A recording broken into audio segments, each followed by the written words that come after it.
Hello! ఎలా ఉన్నారందరూ?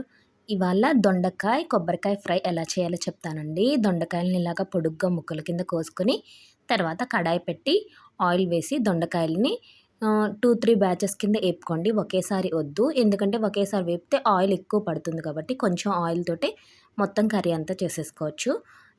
నేనిప్పుడు చూపిస్తున్నట్టుగానే కొంచెం ఇలా ఫ్రై చేసి మొత్తం దొండకాయలన్నీ ఇలా ఫ్రై చేసి పక్కన పెట్టుకోండి.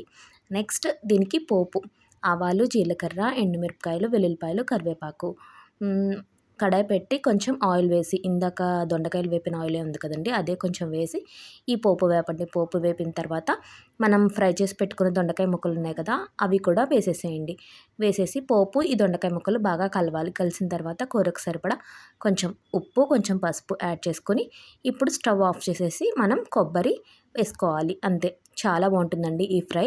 చారు, పప్పుచారులోకి, పప్పులోకి చాలా టేస్ట్‌గా ఉంటుంది. Please like, share and subscribe support చేయండి.